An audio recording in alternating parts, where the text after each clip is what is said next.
Now student let's start the basic of a chemical equation. Step wise करिए इसको, मेरे साथ बिल्कुल फॉलो करिए, बहुत अच्छे से आप कर पाएंगे इसको, क्योंकि क्वेश्चन तो आना है इस पूरे कॉन्सेप्ट के ऊपर। तो 2 equation I solve for you, मैं आपको स्टेप्स भी बताऊंगी साथ साथ। एक बार पूरा फोकस करिए, दूसरी इक्वेशन में फोकस कीजिए और फिर उसके बाद खुद ट्राई कीजिए। सबसे पहले हमारा काम होता है सबसे पहले स्केलेटल इक्वेशन। तो मैंने बता दिया आपको स्केलेटल इक्वेशन का मतलब क्या था। जो इक्वेशन बैलेंस नहीं है सबसे पहले उसको लिखना है, ये स्टेप 1 है हमारा। तो step 1 that is the writing of the skeletal equation, I have already done it. Second step में आपको क्या करना है, जितने भी आपके पास रिएक्टेंट्स या प्रोडक्ट्स हैं, जितने भी एलिमेंट्स हैं आपके पास, कंपाउंड्स हैं आपके पास, उन सब को आपको स्क्वायर बॉक्सेस में बंद करना है। तो सबसे पहले स्क्वायर बॉक्स लेते हैं और रिएक्टेंट्स एंड प्रोडक्ट्स को हम उसके अंदर स्क्वायर बॉक्सेस में रख देते हैं। ये सेकंड स्टेप था। सेकंड स्टेप में जितने भी आपके पास कंपाउंड्स एलिमेंट्स प्रेजेंट हैं रिएक्टेंट एंड प्रोडक्ट्स में, उन सबको आप बॉक्स के अंदर बंद कर दीजिए। चलिए थर्ड स्टेप कि बॉक्स के अंदर बंद कर दिया है, आप थर्ड स्टेप को रिपीट करेंगे और क्या करेंगे साथ में, नंबर ऑफ एटम्स दोनों साइड के जितने भी कंपाउंड्स पे प्रेजेंट हैं आपके पास एटम्स, उनका नंबर कितना है ये आप काउंट करेंगे और लिखेंगे। कैसे करना है मैं बिल्कुल अभी आपको हेल्प कर रही हूँ।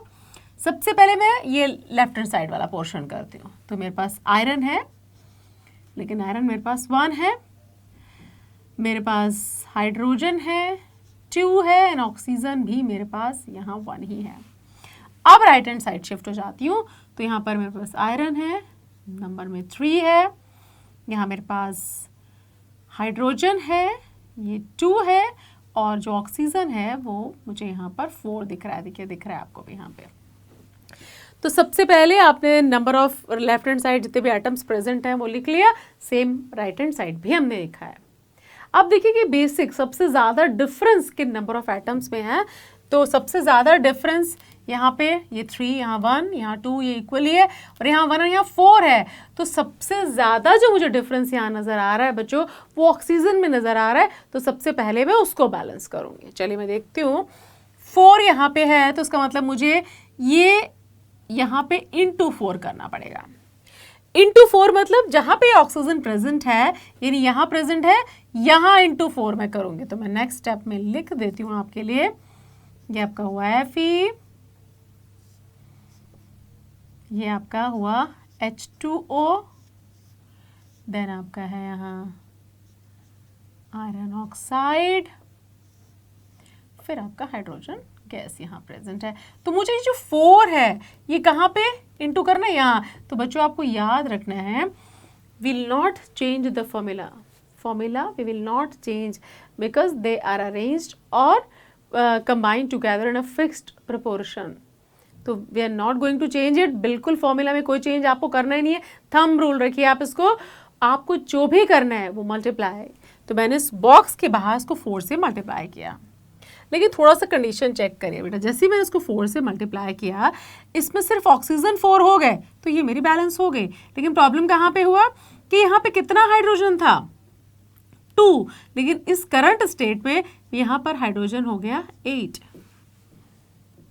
तो दूसरे स्टेप में अब इसको ऐड करने के लिए मुझे क्या करना पड़ेगा, मल्टीप्लाई बाय 4 करना पड़ेगा। किसको, इस एंटिटी को। कर देती हूं मैं इसको। यहां पर भी आपको बॉक्स से पहले क्या करना है, 4। बिल्कुल अब ये भी 8 हो गया। तो यानी हाइड्रोजन बैलेंस, ऑक्सीजन बैलेंस। अब बचता है आयरन आपके पास। तो आयरन यहाँ 3 है और यहाँ कितना है, 1 है। तो बिल्कुल आपको before that you have to write 3। अब मेरा ये इक्वेशन बिल्कुल बैलेंस्ड है, लेकिन बिना क्रॉस चेक करे नहीं छोड़ना है, फिर से क्रॉस चेक करना है। तो आप लिखेंगे कि करंट सिनेरियो में आपके पास कितने आयरन है, कितना H है, हाइड्रोजन है, और कितना आपके पास ऑक्सीजन है।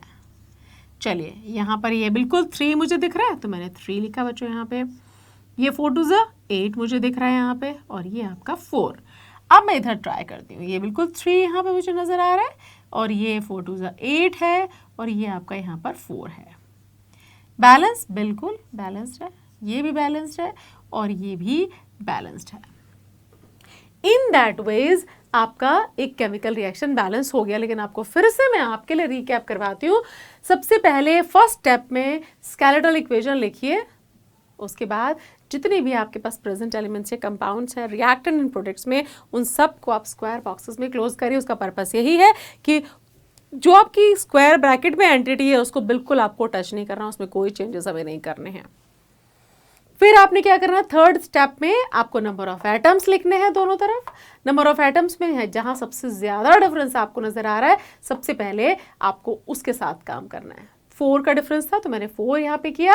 देन उसके बाद हाइड्रोजन में चेंजेस हुए तो हमने हाइड्रोजन में चेंजेस किए। देन लास्ट में आपका आयरन 3 तो हमने यहाँ 3 आयरन से मल्टीप्लाई किया। लास्ट में क्रॉस चेक जरूर कीजिए कि क्या मेरी इक्वेशन बैलेंस है। Yes, this is balanced equation. लेकिन अभी भी इसके बाद भी आपको क्या लिखना है बच्चों, स्टेट ज़रूर मेंशन करनी है। स्टेट का मतलब होता है कि जो प्रेजेंट कंपाउंड हैं, आपके रिएक्टेंट्स हैं, वो किस स्टेट में हैं। तो मैं इसको यहाँ आप लिख देती हूँ लास्ट में आपके लिए। तो आपका 3Fe, ब्रैकेट बिल्कुल मत लगाइए, Fe आपका सॉलिड है, ब्रैकेट में मैंने S लिखा है। देन आपका 4H2O, ये आपका वेपर फॉर्म, गैशियस फॉर्म में है। देन उसके बाद आपका आता है Fe3O4, ये सॉलिड फॉर्म में है। और उसके बाद आपका H2 बिल्कुल गैशियस फॉर्म में है। तो ब्रैकेट में इनका स्टेट भी आप लिख दीजिए। अब आपका रिएक्शन ये जो है वो आपका बैलेंस्ड, कंप्लीट बैलेंस्ड रिएक्शन है यहाँ पर। अब इक्वेशन बैलेंस करने के साथ में मैं एक और आपके लिए बैलेंस करूँगी, बिल्कुल करूँगी, लेकिन उसके बाद एक्सपेक्ट करूँगी कि आप बिल्कुल ट्राई करें इसको। सबसे पहले मेरे पास प्रेजेंट है बेरियम है, एल्यूमिनियम सल्फेट मैंने लिया है और आपका बेरियम सल्फेट और एल्यूमिनियम क्लोराइड यहाँ बन रहा है। लेकिन अगेन ये स्केलेटल इक्वेशन है, इसमें कोई बैलेंसिंग जैसी कोई चीज़ मुझे यहाँ नज़र नहीं आ रही है। अब मेरा स्टेप कहता है कि जो नेक्स्ट है इक्वेशन 2 है, लेकिन ये इसका स्टेप 1 यहाँ बना देती हूँ बच्चों। ठीक है, अब क्या करना है मुझे, सबसे पहले काम क्या करना है, बॉक्स बंद कर देना। तो कर देते हैं उसको बॉक्स में बंद, तो हमारा हो जाएगा, यहीं से कर देते हैं इसको, barium chloride, aluminium sulphate, barium sulphate, aluminium chloride. अब क्या करना है, अब मैं स्टेप्स को कंबाइन करके यहाँ बता रही हूँ आपको। सबसे पहले एटम्स देखिए आप, तो मैं देख लेती हूँ, barium, chlorine, aluminium, sulphur, oxygen. Same element यहाँ पर भी है और एटम यहाँ पर भी है, तो सेम एलिमेंट एटम एक ही रहेंगे। यहाँ भी ये है, ये रहा आपका सल्फर, ये आपका ऑक्सीजन है। बेरियम 1, यहाँ भी बेरियम 1, क्लोरीन 2, यहाँ क्लोरीन 3, एल्यूमिनियम 2, यहाँ एल्यूमिनियम 1, यहाँ सल्फर 3, ये देखिए यहाँ पर होल थ्राइस है, और यहाँ हमारा सल्फर है 1 एंड ऑक्सीजन 4 3 12, और यहाँ मेरे पास जो ऑक्सीजन है वो 4 है। तो बेसिक डिफरेंस देखिए सबसे पहले, तो मुझे सबसे ज़्यादा डिफरेंस यहाँ ऑक्सीजन में ही नज़र आ रहा है। तो सबसे पहले ये 12 है, तो उसको मुझे कितना करना पड़ेगा, 3 से मल्टीप्लाई करना पड़ेगा बच्चों। तो मैं इसको नीचे ले आती हूँ पहले कंप्लीट रिएक्शन को, BaCl2, Al2SO4 whole thrice, then उसके बाद आपका BaSO4 और ये आपका हुआ AlCl3। तो सबसे पहले ऑक्सीजन की जो एंटिटी ये है, इसका मतलब इसको मुझे 3 से मल्टीप्लाई करना, मैंने कर दिया। लेकिन अब अभी देखिए ऑक्सीजन के साथ में यहाँ पे और क्या चीज़ है, सल्फर है, बेरियम है। तो बेरियम 3 करना होगा मुझे, क्योंकि यहाँ पर बेरियम कितना है, 1 है, तो मैं इस एंटिटी को भी 3 से मल्टीप्लाई कर देती हूँ। अब आप देखिए कितना हुआ मेरे पास, जैसे ही मैं बेरियम को थ्राइस करती हूँ, क्लोरीन कितना हो गया मेरे पास, 2 3 6, तो मुझे यहाँ पे भी इसको 6 करने के लिए कितना चाहिए 2, तो इसको मैं यहाँ पर लिख देती हूँ 2 2AlCl3।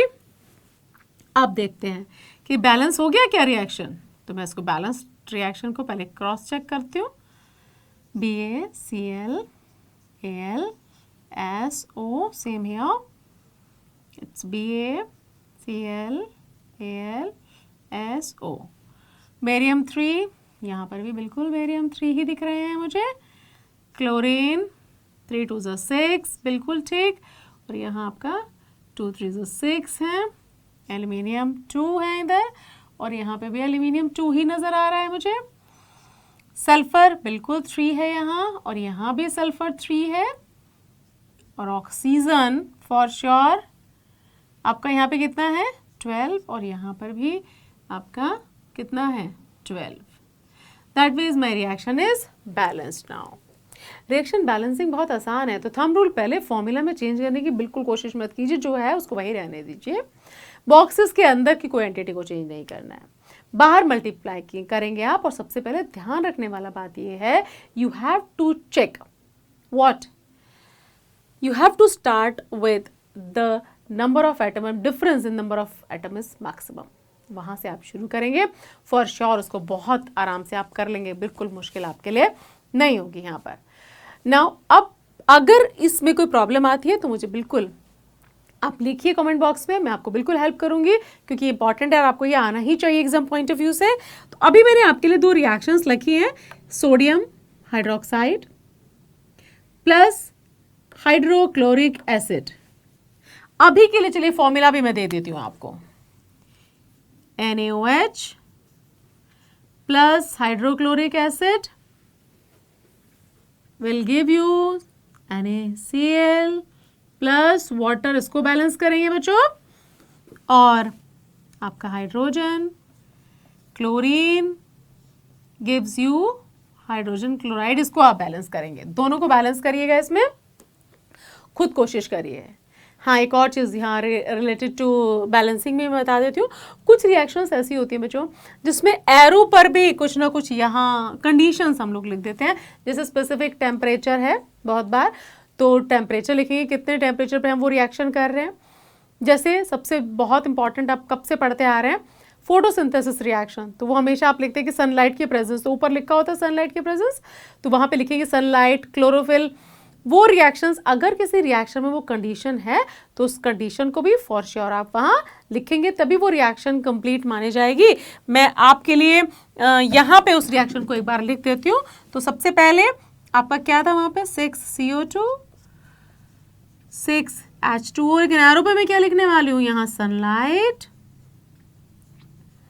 और क्लोरोफिल, क्योंकि इस कंडीशन के बिना ये रिएक्शन होगा ही नहीं।